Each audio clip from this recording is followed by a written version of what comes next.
Good evening. I'm Travis Walton, author of Fire in the Sky and subject of a movie of the same name. I'll be doing a little discussion here with you tonight, tell you about my experience back in 1975 and some of the aftermath. I'll be doing an interview, talking to you tonight for Hannibal Television, and enjoy the show. This is Hannibal here from thehannibaltv.com, and today I have a guest from the UFO world.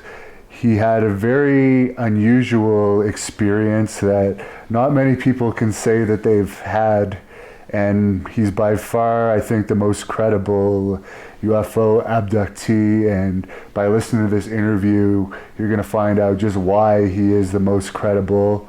He is Mr. Travis Walton, and we're doing this interview just outside his hometown of Snowflake, Arizona. Well, thanks for having me. It's a pleasure. To start this off, just to get a bit of history on you, what was your childhood like growing up around here? Well, I spent the first, probably up till about the 5th grade in Phoenix, and then we moved up here. Okay. As far as Payson at first, and then on up into this area. What sports did you play growing up? I was mostly into martial arts. I probably should have got into other kinds of sports, but I understand you did some boxing. Yeah. And is it true, well, I know it's true, but the resort that we're on here right now, Muhammad Ali actually had one of his training camps out here? Yeah, he came up to this area right after my incident happened, and he actually built a training ring there in the airplane hangar where I did my private pilot training. And I'm told that he stayed here in Bison Ranch, which is a little farther to the east and quite a bit closer to where the incident happened. So there's quite a few stories about him being very interested in UFOs, and that he had some major sightings before each of his big fights. Yeah, I know he had at least one sighting in Georgia because I was watching an episode of the Johnny Carson show on YouTube, and he actually brought up UFO sightings before a fight, and the whole purpose of the interview was to talk about the fight, but he brought the subject of UFOs up for a good 2 or 3 minutes until Carson finally got him back onto the fight, and they were kind of making fun of him. But he was saying, no, I'm being very serious. Oh, here. Yeah. You know, Angelo Dundee had some stories. I had an interview I wanted to bring, I couldn't find it, of Angelo Dundee talking about Muhammad Ali's interest in the subject. Do you remember the specific fight he was training for when he was up here? I don't. Okay. Did you have any chance to meet him? No, I didn't. Okay. My brother did. He was in boxing at the time. Yeah, I understand you were a little bit wilder in your youth than you have in your older age. That's true. You would get into some encounters at the various bars, I guess, around town. Yeah. And you also did some motorcycle riding as well. Yeah, so had a few motorcycle accidents. So you were always someone that kind of was a bit of an adrenaline junkie, I guess you would say. Back then. Did you have any interest in science fiction or the UFO world when you were growing up? Not particularly. I thought astronomy was interesting. I took astronomy in college. Okay. And did this incident happen before or after you had your private pilot's license? It was after. After, okay. And how did you get into working in the forestry industry? I guess living here, it's a natural profession to work in. Yeah, it's quite a easily available job, And this area is a big Mormon area, I guess, as well. Yeah, that's true. Is that the religion that you are? Or? Yeah. Yeah, I was raised in the Mormon church. How long have you been doing this tree cutting job? Well, each contract will last maybe a couple of years, depends on, how long it takes you to get it done.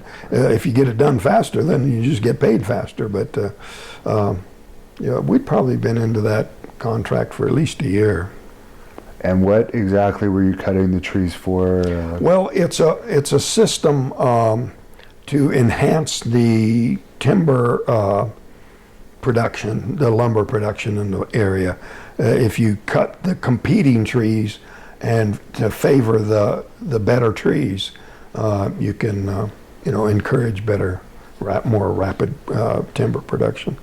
And I was reading your book. It's a very dangerous job working with those chainsaws, and no matter what, eventually working in that industry, you're going to get some type of cut. That's true. Everybody gets cut. I've got one cut on my knee and one on my hand, but everybody gets cut. What's the worst injury you ever saw working that job? There have been some pretty nasty ones. A chainsaw is a pretty messy cut. I guess you guys are all trained in first aid and... Yeah, I'm actually an EMT. I took the whole course. Okay, wow. So what was your relationship like with the other crew members? Well, it kind of varied a little bit. We weren't a group of buddies, We were portrayed as a bunch of co-conspirators making up a story, but we really didn't get along that well and didn't hang around together after work. And I think one relationship in particular with Alan Dallas probably contributed to his trouble when they came to accuse him of murdering me. The line of questioning was, did you ever have any desire to harm Travis? And he and I had gotten in a fight a few days before. He had gone out to see this girlfriend of mine, and he was trying to lure her away and tell her, that he was the better man. And so we got in a fight over that, and he lost the fight, but I could tell he still had lingering aggression because of almost dropping that tree on me, And I understand from your book that the movie Fire in the Sky that was done based on this story was incorrect as far as the number of the men on the crew that day. That's true. There were actually 7 of us out there, and they reduced it to 5 for some reason for the movie, but it was certainly not an embellishment, And you mentioned you had a girlfriend at the time. Is that the woman that was portrayed in the film? Yeah, I married her and had 4 kids, 2 boys and 2 girls. Okay. And it did show you have the little altercation in the woods in the film. Did that fight actually occur in the woods, or was that... It actually happened behind Mike's house before we left for work. But then, him dropping that tree on me, that was something that did. Oh, that really happened? Yeah, that really did happen. And so, yeah, that's obviously something that's uncalled for in that profession. Well, of course, you're supposed to make sure you don't do that. So I'll stop you a few times probably for questions during this, but could you go through the events of that day, kind of starting from when you got up in the morning to go to work? Well, we just got up and went to work, and it's a pretty long drive to work, so we might fall back asleep on the way to work. But when we get there, it's time to get up and get going, and so as soon as we arrive, we're ready to go.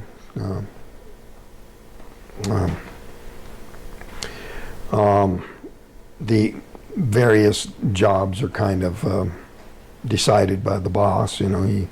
Who's cutting, who's piling, who's doing what. But it's pretty intense work, and we just got right to it. And I heard you say too that it's often been told that you guys were tired at the time that you first saw the craft, but I guess you had just finished cutting, which is a very physical work, so you're Yeah, we were wide awake. We were really, pumped because of the recent hard physical labor. In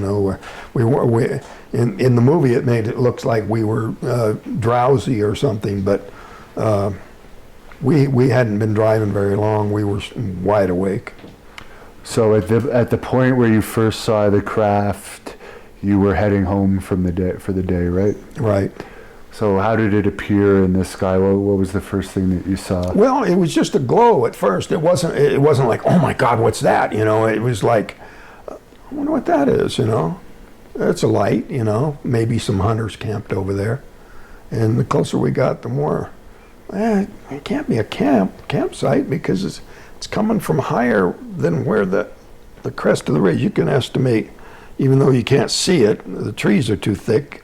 You can see that the slope of the ground is, the light's from higher than where the ground level would be. So that wasn't adding up. I wonder what that could be, And one by one, the other crew members were, noticing and trying to figure out what it was. But it wasn't anything real exciting at first.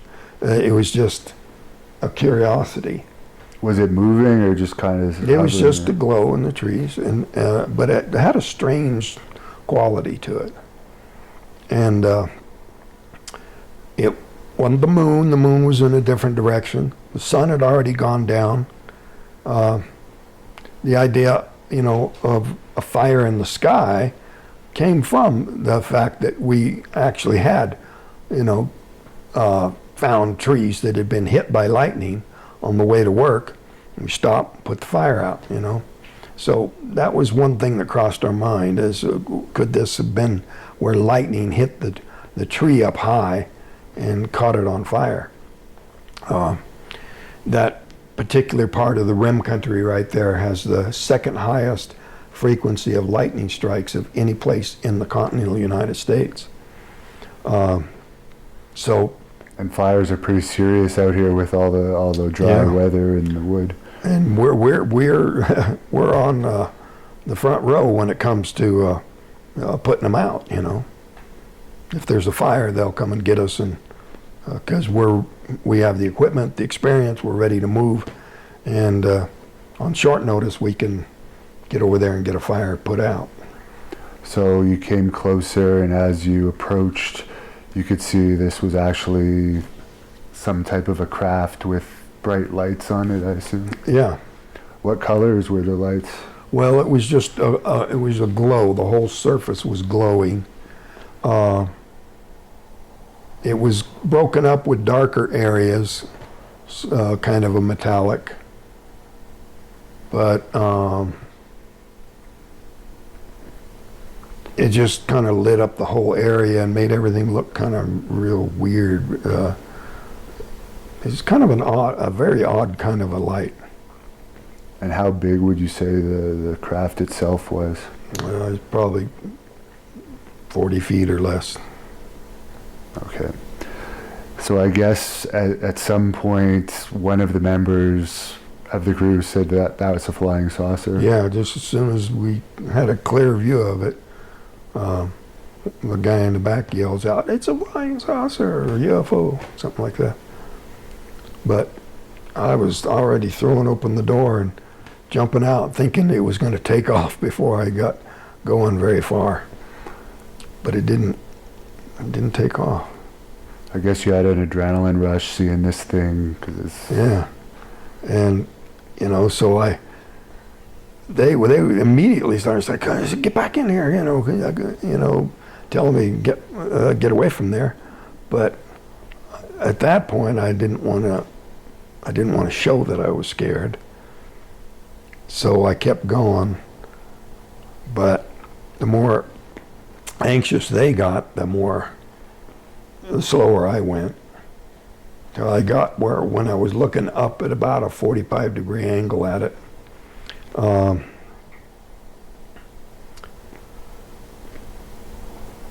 it suddenly got louder and started to move. And it was just kind of a reflex. Instead of just running at that point, I just ducked down behind a log there.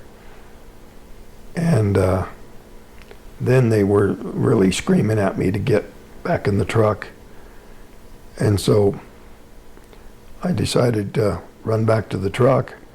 But when I stood up, I just felt this numbing shock go through my body. It was quite a bit like I touched high voltage or something. But they said it just picked me up and threw me like 15, 20 feet. And John said it was like a sack of meat hit the ground, like there wasn't a bone in my body. And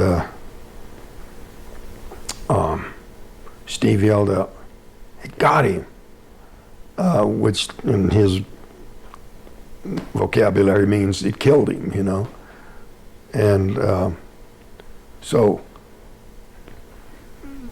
Mike said that the crew started screaming at him to get the truck moving, to take off. And so he just did, you know, just revved up the motor and took off, he said, and went blasting down through the woods, driving way too fast for how rough the woods were. But it was that particular decision to take off at that point got those guys a lot of criticism. You know, people said, "Oh, gee, your coworkers weren't showing enough courage. They were, all they cared about was saving themselves, and they're just gonna leave you to your fate." But I don't see anything wrong with what they did, because they thought it killed me. And it really didn't make any sense to them to get anybody else killed to save a dead man, you know. So they took off. That impulse was probably the smartest thing to do. They said they went up, they spotted some deer hunters, and they went and tried to catch them.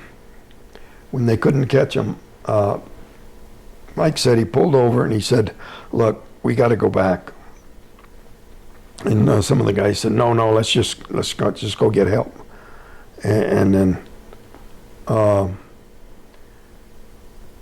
Mike said, "Well, look, if anybody doesn't want to go back, they can just wait here, and we'll pick you up on our way back." But nobody volunteered to get out of the truck and wait outside the truck in the dark. So they all went back together. Now in the movie, the hit was different too, right? When you were zapped, they didn't show that very well in the movie. Right. You know, it was a single blast that just literally threw me through the air. And in the movie, they were afraid somebody would be reaching for their popcorn or something and miss it, you know, because it was just a single blast. And that was just the way it was, you know. So they dragged it out. The light came on, held the actor there and then finally tossed him back. But it was just much more abrupt than that. So when they headed back, they saw the craft taking off towards the northeast. And so Kenny said he wasn't so scared that it would come back as what my body was going to look like. Was going to be all charred, you know, burned up, horribly blistered or burned holes in it or something like that. And so in the movie, it seemed like they couldn't find the spot, you know, they weren't sure where it was. But when Mike took off, he revved up the motor and popped the clutch and spun out, and so there was clear tracks of where the truck had been when we took off. So they really did know right where it was. I see. And I guess from the time you were zapped, you were pretty much unconscious. I was assume. unconscious, yeah. So you don't even really remember feeling the pain other than...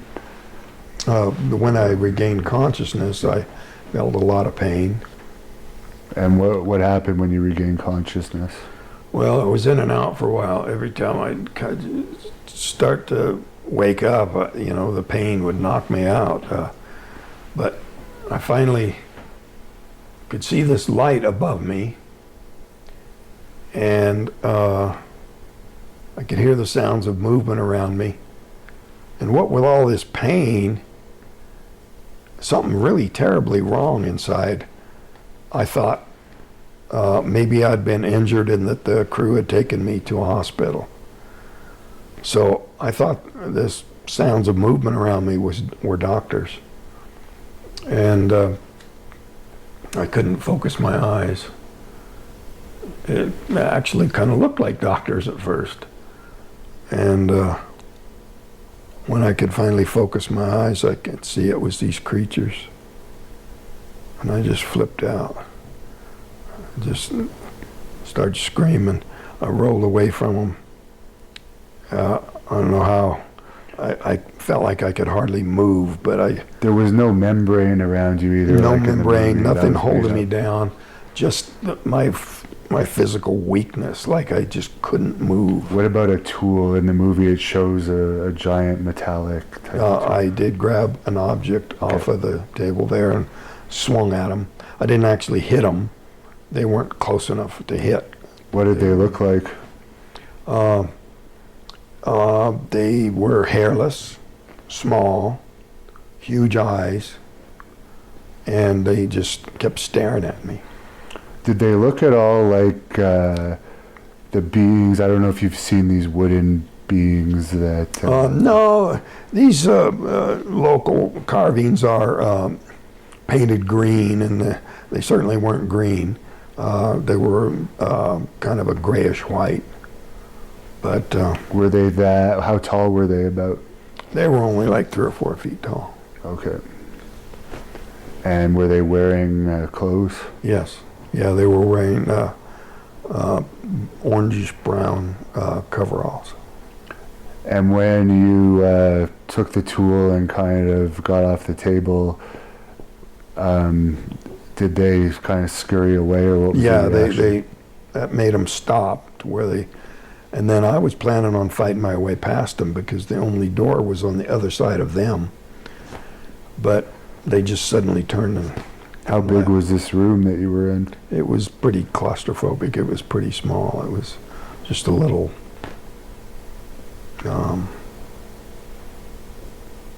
circular. It was really cramped. And adding to that effect was the fact that I couldn't get enough air to breathe.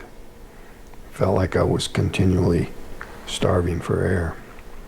You were on a table. Was the table attached to the floor? Yes, it was just a single leg in the middle, holding it up, and nothing fancy. Just I talked to one a guy that said he was abducted, and he said it seemed like everything in the room was molded out of the same material. Was that similar in your story? Yeah.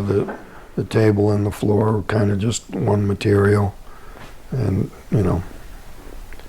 everything was all like one material.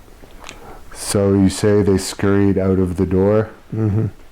and then what was your reaction from there? Well, I was afraid they'd come back. They had gone to the right, so I went to the left, and I was just blindly trying to find a way out. I just thought, if I can open a door, I can drop to the ground, I'll be back in the woods. That probably wasn't the case, but that's what I was thinking in my panic, that You think it's still hovering over the same area? Yeah.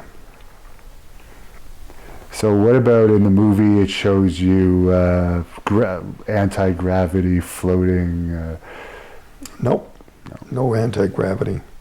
That was something that the Hollywood people just Yeah, that was just threw in Hollywood there. embellishment.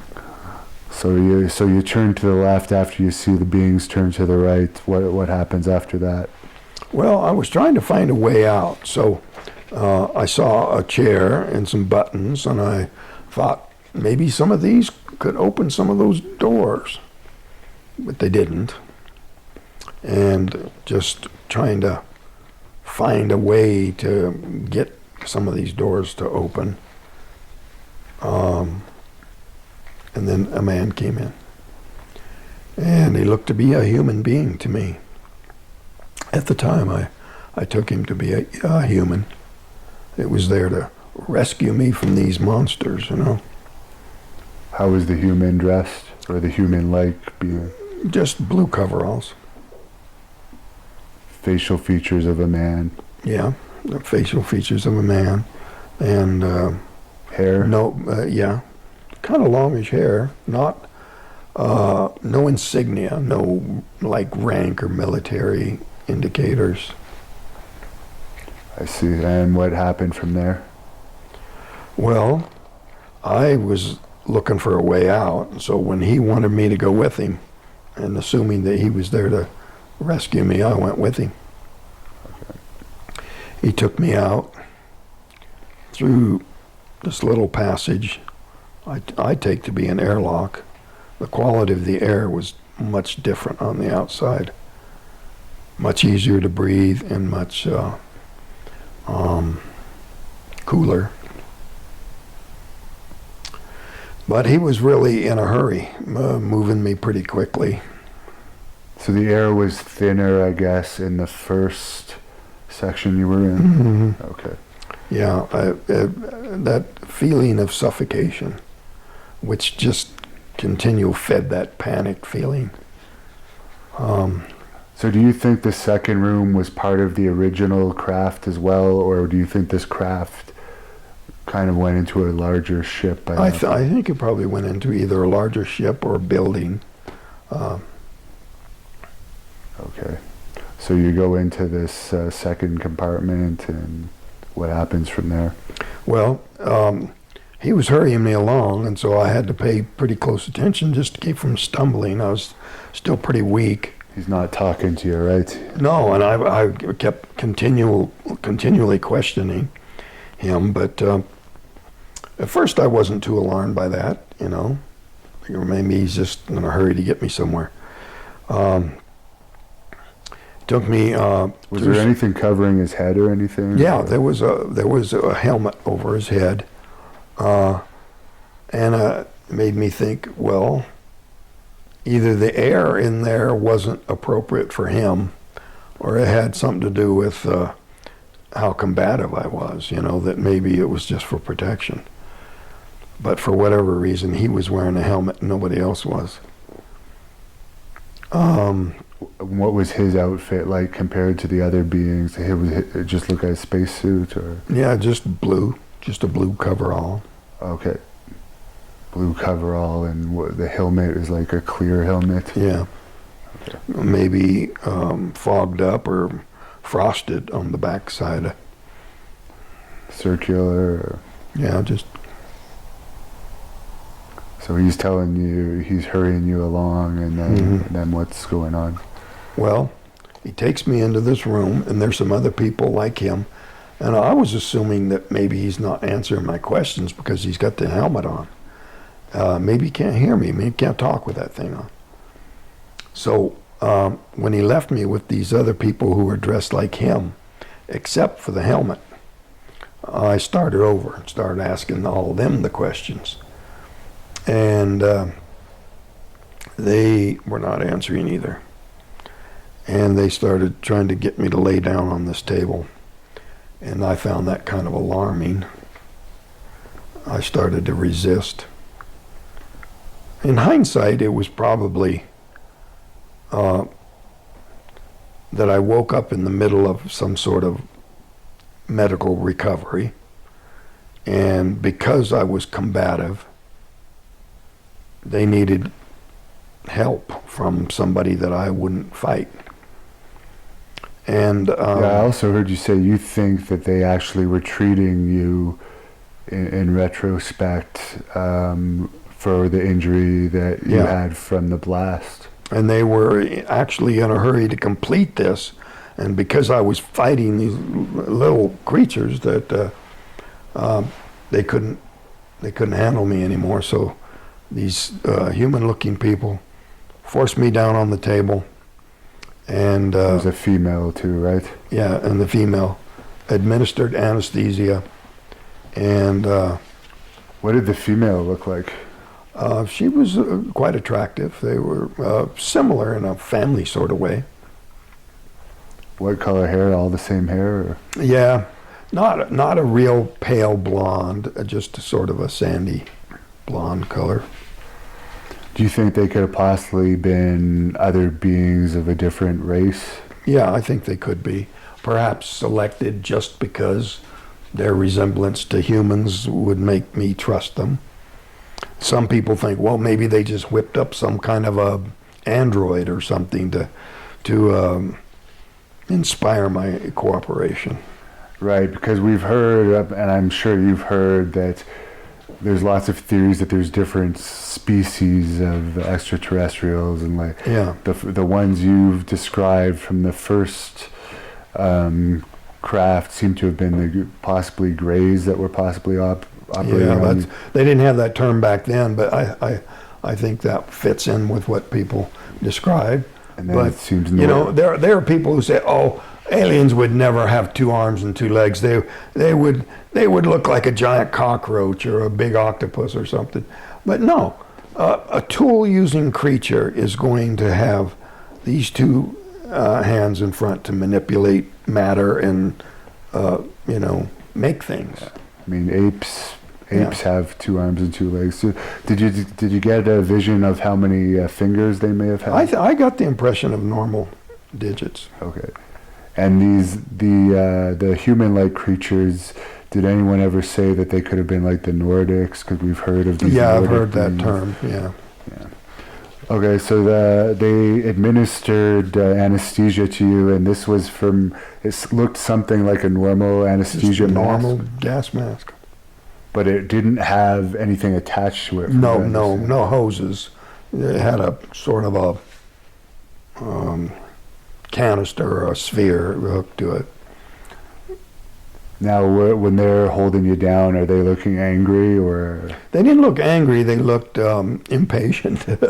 I was, and whenever I would scream, I could see that they would kind of wince, like at the volume. How was the strength of the women? They were strong enough to hold me down. How tall would you say those other 2 beings were? They were as tall as I was. Okay. Good size. And the next thing you remember, I guess, is waking up from that anesthesia. Yeah. And I could feel the cold air coming into my clothes. And there was a light above me, and I looked to see where the light was coming from, but it went off just as I looked. But I could still see this shiny hull there hovering above the highway before it went up. What's your state of mind at this point? Is it relief? Is it? Oh, it was definitely relief. Even in spite of the fact that it was dark and nighttime, I could still recognize this stretch of road, and I felt like I was free. The woods were a familiar environment to me, and I just ran down into the town. How far is that from here, approximately, where you were dropped off? Oh, that was probably about 6 miles up the road here. You know where you are, and you know that there's phone booths close by. Actually, it was a gas station at the time. Okay, It was an Exxon station. And now it's not, right? And now it's Okay, not. Now that's it's my a confusion. restaurant, Casa Ramos Mexican restaurant. But you can tell it used to be a service station way back in the... Oh, we passed that Mexican restaurant. Yeah. That's interesting. And you see the phone booths there with the statues, and those are the very phone booths that I called from that night. Very interesting. How is the food there? It's good. I've eaten there. I see. So you get on the phone, and I guess in those days you didn't have any money. No, I went into the first phone and it was out of order. I went into the middle one and it worked. But What time was this? Any idea? it's probably in just the middle of the night. And in your mind, it's the same day. Yeah, I thought it was the same day. But In reality, it's 5 days later. yeah, 5 days and 6 hours. And I had a friend that was claiming that the first thing I did was call him. But because of the panic in my voice, the operator listened in on the phone call and called the sheriff, which probably wasn't legal, but I'm glad she did, because it kept all these other stories. You know, the debunkers were trying to say that I never called from any phone booth, but you know, it definitely did call from that phone booth. The sheriff sent officers over there to dust for prints that night. Yes, and we haven't gotten into this at all yet, but do you want to fill us in for people that don't know the story of everything that was going on with the other workers? Because the police obviously didn't believe the UFO story at first, and there was an actual murder investigation going on because they believe you were actually killed. Yeah, and they thought that I'd probably just got in a fight, and they'd hidden the body and decided to cover it up. And especially one of the first guys being tested was Alan Dallas, and he didn't like this line of questioning. Have you ever wanted to harm Travis? Which was true. We'd gotten a fight, and that's harming somebody. And so he pulls everything off and stomps out and doesn't take his test. But he did come back to the same examiner and take a full test later and pass it with flying colors. And before that occurred, there was actually a search for you, right? There was actually a formal police search for you. Yeah, they had over 50 men on horseback, on foot. These little three-wheelers, they were combing the entire area. They also had helicopters and airplanes crisscrossing the area. And then after that, that's when I guess they figured these guys were suspect, and they offered them the opportunity to take a polygraph test while you were still missing. Yeah. Right. And they all passed for the UFO. The only one that didn't pass, but it was for his whole story in general because it was unusable, was for the person that had an issue with you, as you said, because he had some hatred for you, which showed on the thing. So they thought he may have killed you for that reason, I guess. Yeah. I see. And they did. So what was their reaction before you came back? What was going on? Well, one of my brothers believed the crew, and one of them didn't. And he confronted them kind of violently and said, "If you did anything to my brother, I'm really gonna."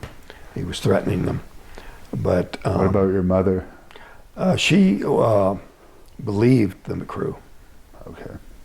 And I also read in your book that in the movie it shows that there's one detective, the main detective on the case, but in reality there's numerous detectives that were on this. Yeah. Found out later that the sheriff secretly was more believing than he wanted to let on. He had a lot of, he's an elected official, and he didn't want to seem like he was believing because, you're not supposed to believe these kind of things. But they had already been investigating cattle mutilations in the area. And he'd had his own sighting, large glowing object out on the highway away from town. And for people that aren't familiar with cattle mutilations, I've heard of them in Montana and some places, and this is, I guess, where it appears that actual procedures are done on these cattle, and then they're not returned, but it's highly unusual, correct? Like, is that the basis of it? Yeah. It doesn't look like animals have done it. Yeah, it looks like there's been some sort of a process by something that didn't come by land to where the animal is lying.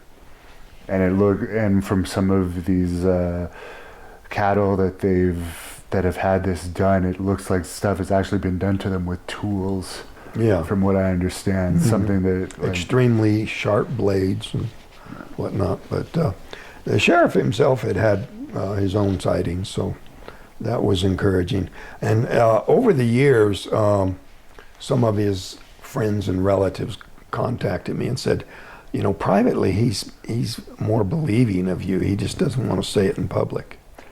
Now, is it true that the crew was fired? Because in the movie it shows that the crew was laid off or fired. Well, they actually were just too terrified to go back, you know. So Mike didn't even try to get another crew, and he let the crew the contract default. But the crew that took it over and finished it did it in same number of man days that we had left on our contract. So I guess it caused some serious issues for those guys because they're losing income, and at the same time, they've had all these accusations. And you know, the debunkers tried to say, well, these guys got together to get Mike out of his logging contract. That's ridiculous. Mike got a signed statement from the contracting officers that no such excuse would be needed, that all he would have to do is just say, there it is, you know, and I can't complete it. And more importantly, he never did go in and say, I have to have an active God clause applied to this contract, and never happened. And you mentioned the polygraph tests of the other crew members while you were still disappeared. Was there any tests on if they'd been drinking or under the Yes, I underwent a whole battery of tests on the theory that this was all a drug hallucination. And I had blood and urine samples put through the Maricopa County Medical Examiner's drug screen, which showed no trace of any drug. And this is a law enforcement test. There was no trace of any drug. And it was just one thing after another. It was like, oh, he went temporarily insane. This was a transitory psychosis. He just went crazy temporarily, hallucinated this whole thing, was wandering around the woods. Somehow the searchers never found him. And he hallucinated all this. Well, I took a whole battery of psychiatric tests that showed normal pattern of scores. And the other crew members would have had to hallucinate it as well. Exactly. And you know, that's what's ridiculous is, you know, 7 people are not going to have the same hallucination, whether it be from drugs or from psychosis or the one other theory, that plate tectonics, that energy come out of the ground. It's kind of like lightning that comes out of the ground when earthquake, they call them earthquake lights. That was one theory Dr. Persinger had. So what was the reaction on the other end of the phone when you were on that phone with the whoever you called that day? Well, my brother-in-law thought it was a prank. They'd been getting some prank calls. And so he started to hang up on me. And he was real sarcastic. I think you have the wrong number. I go, no, Grant, it really is me. He goes, oh, okay, I'll get your brother and come get you.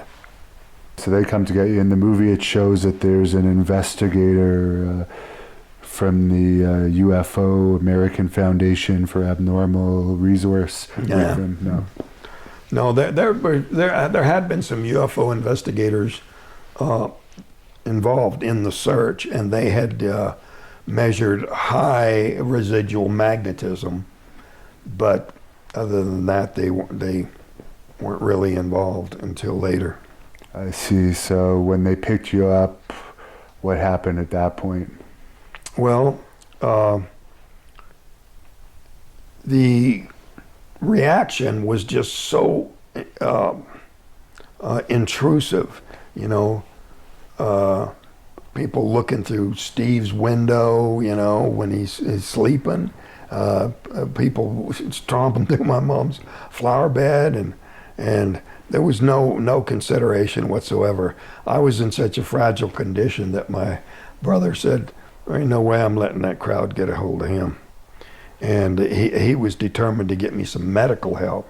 Is this media or town folk or? It was everyone? both media and tourists and even some intrusiveness of the law enforcement people. But Because you said the sheriff heard the phone call, so yeah, the sheriff also wanted to contact. But weren't you taken somewhere before you went back home here? no. Okay. We went to my mom's house. My brother took my clothes, sealed them up in a bag so they could be forensically examined later. That failed, but at least he had the forethought to think of that. And just the pressure of what might be physically wrong with me and trying to get medical help. Had a whole battery of medical tests over the next few days. And What were some of those tests? You Well, already talked about you some. know, the blood and urine samples that were put through the county medical examiner's drug screen. I had upper body x-rays. I had EKG and EEG, brainwave scan. A pretty thorough bunch of tests. You eventually also did a polygraph test. Yes, You did numerous polygraph tests, I guess, over the years. quite a few, yeah. Yet, even at the time when the crewmen had all passed tests, you know, Dr. Harder made the point that if you had 6 people saying they'd witnessed a murder, even without polygraph tests, open and shut case, that guy's gonna fry. I mean, it's just automatic. But here you got 6 people that are passing lie detector tests, and people are still saying, no, this can't be, and trying to find some other way to explain it away. And there was just no end to the number of explanations. I see. And is there anything that they omitted from the movie that you felt would have been really important to have in the movie? Oh, there were all kinds of things, as evidence, especially stuff that came about later. It was noticed that the trees had grown faster close to where the craft had come down. And this is documented with tree ring research. And, you know, this actually takes years to manifest itself. But all around the clearing, everything that was exposed to radiation from the craft suddenly had much thicker growth rings. And Ben Hansen was the host of a show called Fact or Fake, and he sort of supervised the research trip back to the site. And we discovered not only were these tree rings thicker, they were thicker on the side of the tree towards where the craft had been. So anywhere you went, whatever tree was oriented towards where that craft was, that was the side where the most pronounced accelerated growth occurred. And that was pretty profound, you know, because, you know, here this tree was 6 inches in diameter, and it was 85 years old. And in the next 15 years, it had doubled in diameter. Wow.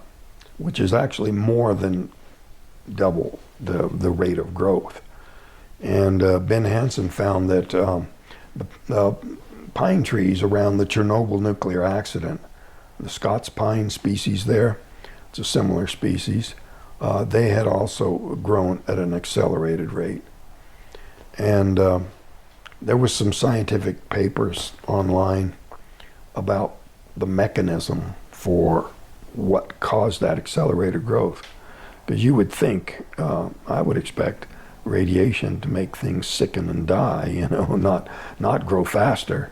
But they had some kind of an explanation for why these trees were putting on thicker rings than they had previously. Is there anything else that I haven't mentioned from the movie that really bothered you about inaccuracy? Well, if anything, there were certain things that were thrown in that were designed to add suspicion. Like when Mike went back, all the crew went back with him. So in the movie, he went back alone, which made it suspicious. Like, what was he really doing? You know, burying a body or something, you know? The truth is, they all went back with him. And he was pretty traumatized that night.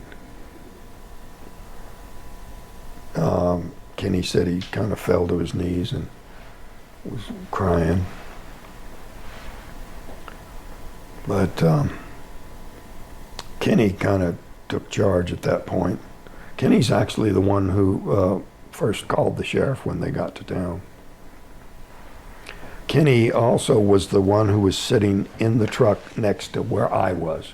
So when I got out and left the door open, he was still sitting in the open doorway, and he's now developed skin cancer on this arm right here, which might have been just because he was more exposed than some of the other crewmen. And I understand you weren't initially wanting to talk to the media too much. No, I didn't. You know, it was traumatizing to talk about it again and discuss it again, and you know, many of them were you know, skeptical, and I didn't know how to handle it. So but hiding from the media didn't make it any better. It just made them think that there was something to hide. And I guess the police, due to wasting public resources, would have done a thorough investigation themselves onto whether you guys were telling the truth or not, because that could be a crime in itself. Yeah, that's true. And they never found any such thing. I see. At the time that the 6 men passed lie detector tests, that would have been sufficient, you know, open and shut legal case. But you know, that now there's been 16 passed tests. Well, probably 20 by now, polygraph tests in connection with this incident. And that's, I guess, a lot from the media asking you to do them as well for various shows. Steve Pierce tells me that he has taken 4 more tests. Every time he got a new girlfriend, he'd take another polygraph test. And of course, polygraphs have advanced over the years as well. Yeah. So. Yeah, the last one I took was much more advanced. It was, I took 2 tests from that guy, and he did tests for the United States Marshals and Albuquerque Police Department and New Mexico State Prisons. And it was a 5-trace machine. It was just a little bit more advanced than the prior test. But all 5 of my tests just... How long was it after the incident that you went back to work at a regular job? Within a couple of years, I think I just made myself do it. How did you afford to survive in the meantime? It was difficult, you know. It was a struggle back in those days. And what was your ultimate career? Ultimate career? I don't know that I really had one at that point. I was kind of disoriented. Oh, I mean, like over the years, because you mentioned I know you've worked in the wood industry. You also have a private pilot. Well, I finally went to work at the paper mill, and I was. They let me work myself to death. Everybody around me was fighting to get overtime, and they wouldn't let them have it. But me, they'd let me have all the overtime I wanted. So I basically worked 12 hours a day for all 7 years I was there. Wow. And at what point were you approached about the story being made into a Hollywood movie?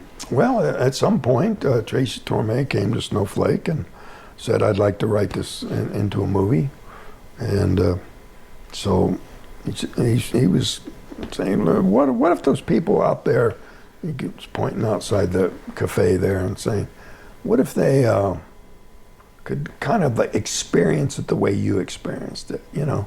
If it was a dramatized and they could just kind of live it the way you guys lived it. And I said, yeah, you know? And so that was my hope. Well, it fell a little short of that. It wasn't as accurate as it needed to be. So someday I hope to tell the whole story. You know, a lot of the ins and outs of the investigation, I think, are important. What year did this happen in? This happened in November of 1975. And the movie came out in 93, so I guess they would have approached you 2 or 3 years before that. Yeah, 6 years. It took 6 years to make the movie. I guess you were compensated in some way for your story. Yeah. Were you on set as well? I saw some pictures of that. Yeah, I've got a picture of me on the set. It was an interesting experience to see a movie made. What were your experiences like with the actors? Did they get to know you at all? Or? Yeah, they were, you know, some of my best supporters, you know. They all studied the case and believed it had happened as it was reported. Do you have a deal like actors where you still get residuals from DVD sales or YouTube sales? I notice it's for purchase on YouTube. That's how I watch them. It might buy me lunch. 15 bucks a year. Yeah, I guess it's just quarterly, whatever it makes. Or something. Yeah. I see. Are you happy in the end that this experience happened to you, for the once-in-a-lifetime experience that hardly anyone has legitimately experienced? Well, I'd still rather it never happened at all, but you know, you can only go forward, so I'll try to make something good come of it, and maybe a remake will bring out some of the things that nobody knew at the time. What was your experience like appearing on Larry King? That's a pretty famous clip now. Yeah, that was that was fun, because it was kind of sitting across from the main debunker and shooting him down because he was so silly. He contradicted himself in the course of the show, you know. And he starts off saying that the area was covered with a thick carpet of pine needles that should have burst into fire and caught fire and, you know, burned if there had really been a blast of energy. And then he's saying the ground was also hard and rocky, which should have been bruised. There should have been bruises. The doctor would have found bruises on me. So which was it? Was I supposed to be bruised by the rocky ground, or was the thick carpet of pine needles supposed to catch fire? He's trying to have it both ways. It's just, and I had an opportunity to say, so how much is some covert agency paying you for your activities? And what was Larry King himself like to meet? He was good. Larry King was good. Larry was very open-minded and interested in the subject, and he was, that's what he said. He said, I'm just asking the questions here. And what's your opinion about what governments know, or various branches of the governments know about UFOs? Because some governments have come out, like the British one, admitting that they were researching it, because it is a danger if you have unidentified craft in your airspace, whether it's alien. Well, here's the thing. I believe that they know this is real. I believe they know more than they're letting on. And I believe they have a good reason not to make it all public. People say, oh, they should just throw open their books. We want them to throw open the books. Well, they can't. If they throw open the books to us, they're throwing open the books to the Chinese and the Russians too. We have enemies who would love to know everything that we know. So I think they have a good reason to keep that stuff secret, that it's in our best interest. And no, I do not think our government's in cahoots with the aliens against us or any. I think that's ridiculous. I think they're on our side. Have you ever heard about Charles Hall? No? Okay, he's a guy that said he worked as a weatherman in a section of Area 51 where there was a secured section off for a group of aliens, species known as the Tall Whites, and he's been allowed to talk about it as his clearance was secret, was under a different classification than as a weather observer than. I don't know what to think about stories like that. No. Yeah, but with his stories, he was basically saying that the government is aware of that species anyways, and had some type of deal where they gave them an area where they could land and repair their crafts in exchange for some technological information. But well, I've heard lots of stories, and I don't know what to think about some of these stories. I have a friend works at NASA, and he said, "Oh, there's nothing at Area 51. I can get you in there if you want." He invited me to a shuttle launch, the last one, but never happened.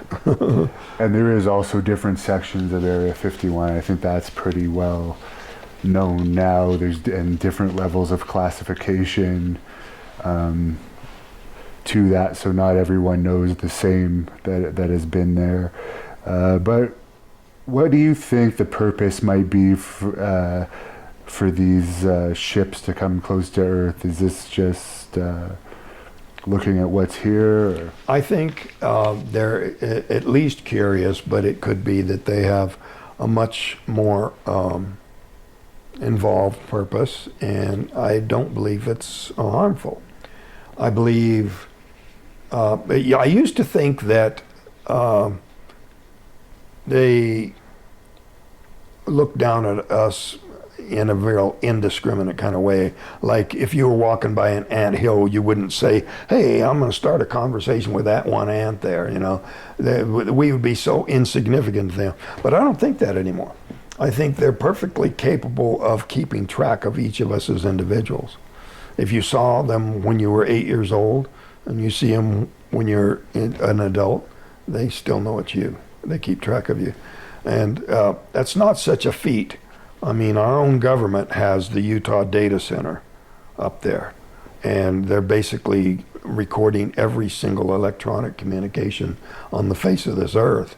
And if our technology can handle that, I don't think it's such a big feat for the aliens to keep track of us. Whether they're tracking us by brain waves or DNA or whatever method they use, I think their technology is easily capable of keeping track of us as individuals.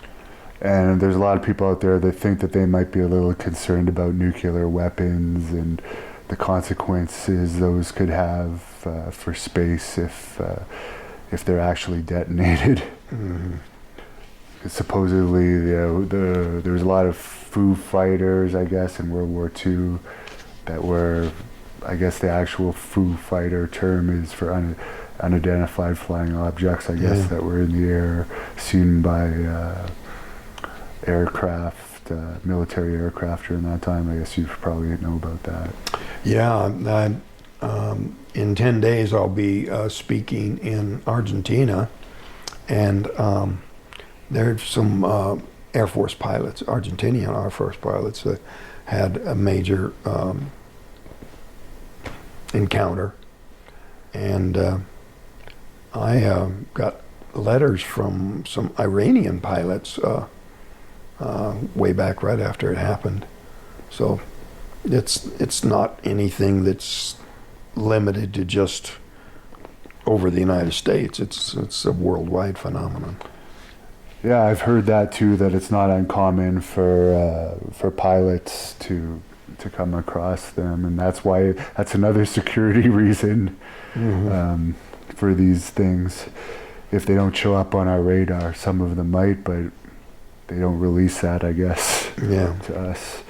Do you think if your incident had happened today with cell phones and the internet, if it would have been bigger because news travels so much faster today, and possibly maybe some of the crew members would have had video phones on them? Yeah, that would have been great to get a picture. What did you think about the Phoenix Lights mass sighting that happened in Phoenix? I wasn't there, but I know people who were. And when I was in California in 2014, I had a sighting similar to that.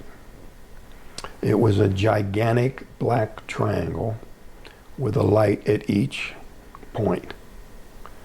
My son and I and my girlfriend were driving north on the 5, and we saw these 3 lights coming towards us. What the heck's that? And then all of a sudden, what the heck?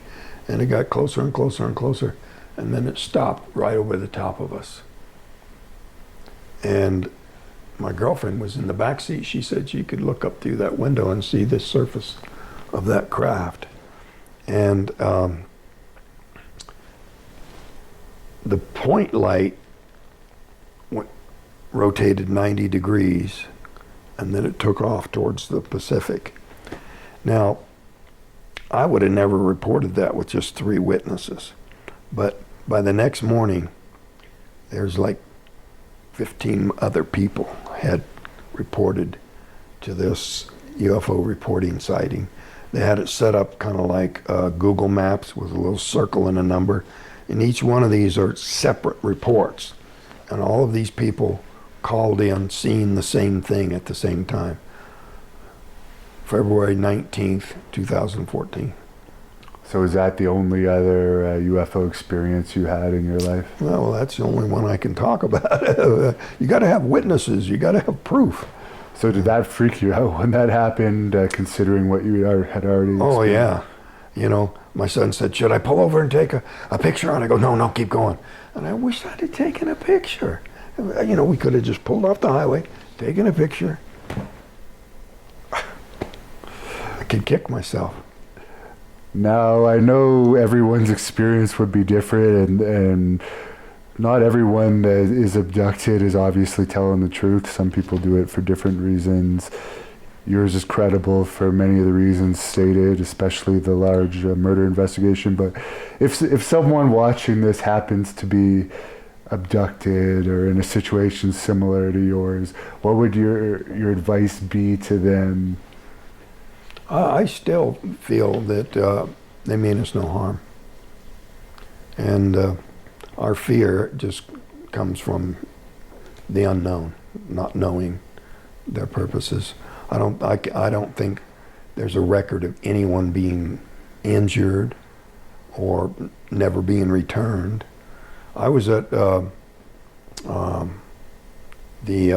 birthday party of Sonny Moore, Skrillex, Grammy Award winner, and he's really into UFOs, and he had a lady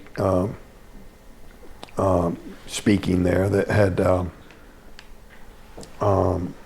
done regressive hypnosis on people that had had experiences that they thought were harmful, that were terrifying, but then later realized that they had medical problems that were resolved in a positive way, problems that went away.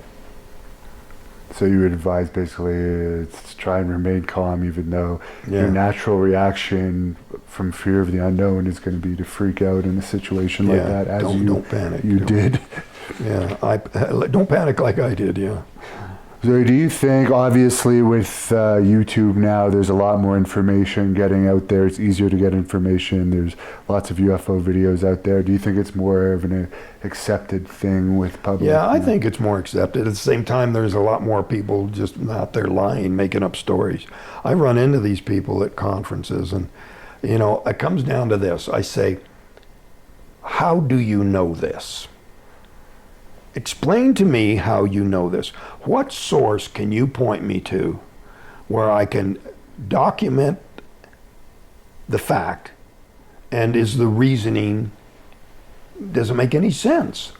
You know, when people just flarp stuff out there that they expect you to believe, you know, failing to accept it as accepted isn't the same as saying it's false.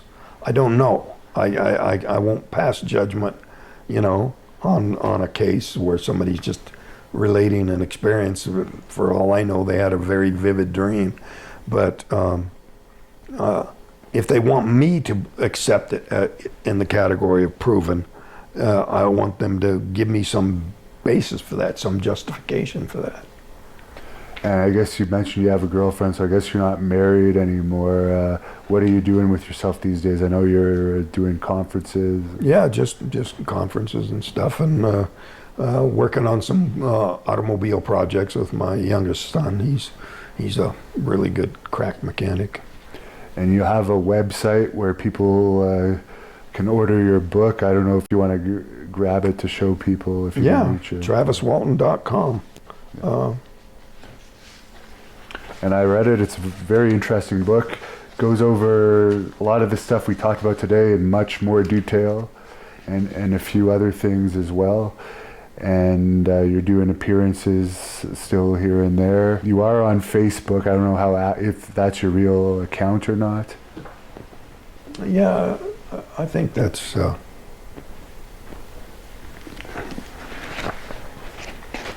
think the illustrations. This book has quite a few illustrations. There's like 30-some illustrations, you know. Truck that it was in, and how we were back then, and each of the crew, and maps, and diagrams of the craft, and investigators. Is that the picture of the face? Could you just lift it up a bit for the camera? Yeah, that's how you described it to an artist? Yeah. Okay. And it kind of has a nightmarish quality, but that's the way I felt at the time. I see. And that's you on the job there next door, yeah.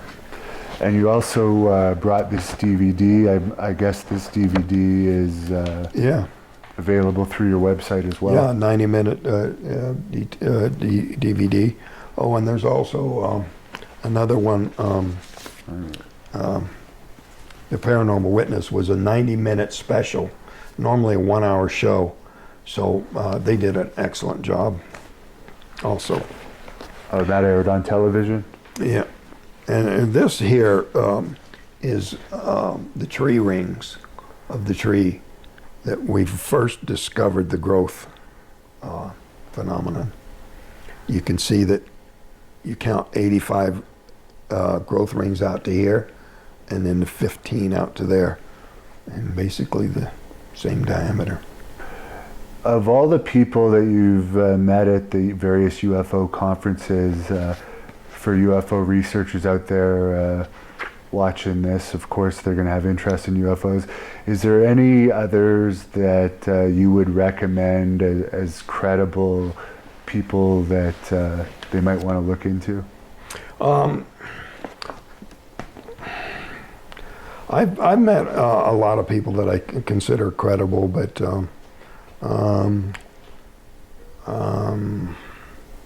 nothing that I can, point to specific cases right off the bat like that.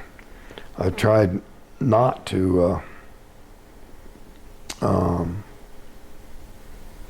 criticize any particular case that I haven't investigated, and the only investigations I've done have been in connection with my own incident.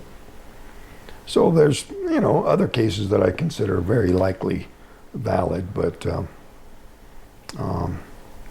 nothing that I've thoroughly analyzed. Why do you think there seems to be more sightings in this area of the U.S.? Is it just the skies are I pretty don't know. cool? I think maybe that the aliens have a higher level of activity in remote areas.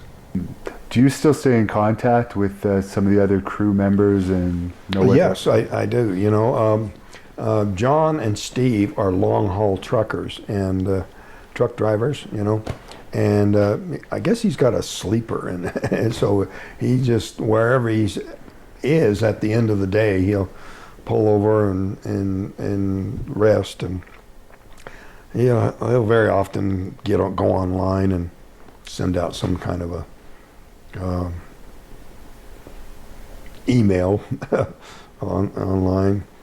But I've at one point or another, I've had every one of them speak with me, except maybe Dwayne Smith. Well, a little bit at the very first, but he moved away, and when I finally located him, he agreed to come and speak with me. And then just a few months later, he passed away. So Alan and Dwayne Smith are no longer with us, but John and Steve are still out there, and we're on friendly terms. You know, they'll stand up for what's real. Now, Kenny, he's a little different. He takes a very personal sort of almost, well, I won't say almost, a religious interpretation of this experience. He's gone back to the site on the anniversary and camped out. And I said, Kenny, you don't want this to happen to you. But apparently he has interpreted it in terms of a sort of a personal religious perspective on the whole thing, you know. The image of the phoenix rising from the ashes after so many days, and the whole thing with fire in the sky, you know, all those things have taken on great meaning for him, a personal meaning. Do you still run into the investigators ever? A lot of the original investigators are no longer with us. Jalen Hynek is no longer with us. Jim and Coral Lorenzen are no longer with us. Stan Friedman's still out there, still chugging away as a researcher. But my main detractors have passed away too. What about the detectives that investigated the... Yeah, the sheriff passed away too. But I did finally I get one final interview with him that's on that tape there, you know, where he finally says, well, they were basically trying to tell the truth. Finally, he said it on camera. But I really I have a great respect for Sheriff Gillespie. He was in a really difficult position. He was an elected official. And I had one experience with him years before. I don't know if you even want to spend time on this story, but I got a ticket. I think it was loud mufflers or speeding ticket or something like that. And so I showed up at the courthouse. Nobody there. Door was locked. I sat on the steps for another half hour. Nobody came. I went home. Well, next day I'm walking down the street. The town marshal arrests me. Failure to appear. The judge was the one who didn't appear. And so he throws me in the jail, locks me up. I'm a minor, a teenager, doesn't tell my mother. and takes off and locks the outer door of the place. Well, this is totally wrong, you know. There was a group of high school kids that got arrested on graduation night down in Payson, and they locked them up in there, and the heating system leaked, and they all died of carbon monoxide poisoning. And so, you know, you don't lock kids up and walk off and leave them, you know. So I knew it was unjust, and so I broke out of the jail, and I went down and I turned myself in to Sheriff Gillespie. I told him, look, you know, this jail is a mess. The sink is torn off the wall. There's water all over the place. The bed is soaking wet. There's no place to sit down except on the bed. So I'd have to stand up in this stinking place, you know. So his deputy comes down there to get me. And he comes up to the sheriff and he says, yeah, guy's a real rough one here. He tore up our jail, tore the sink off the wall. And Sheriff Gillespie says, Woody, don't you lie to me. So I was down there last week and that sink was torn off the wall then. Woody got real red in the face. They dropped all the charges and everything, but that was the end of that one. But he had the... How did you break out? I gotta know. It was a Cracker Jack jail, you know. There was a broken weld, and it was... And I couldn't get out through the front door, so I went up through the attic and come down into the library and caught a ride down to the sheriff, turned myself in, explained the situation. But they dropped all the charges because that was just totally against the law. But I was very impressed with the sheriff would side with the truth instead of with his own deputy. And you do have a petition up regarding the remaking the Hollywood version of your movie. Yeah, I'm interested in, and there's you know, quite a bit of interest around the globe, and I think that there would be a tremendous amount of interest in seeing a remake of the movie. Their sequel rights expired after 4 years, and so it's wide open. I'm ready to go and for a more accurate retelling of this story. And by the time it'd be released, even if it was done in the next few years, it'd be 30 years after the original. So yeah, that's more than enough time to get the story out there again. It'd be more like 50 years, wouldn't it? Yeah, well, from the actual incident, but I mean from the release of the movie. Yeah, from the release of the movie, yeah. Well, I really appreciate that you talked to us. Is there anything else you'd like to point out from your book or tell us before we close this off? Well, someday there'll be a more updated edition and getting into a whole lot of things that didn't get to in the original book. You know, there was additional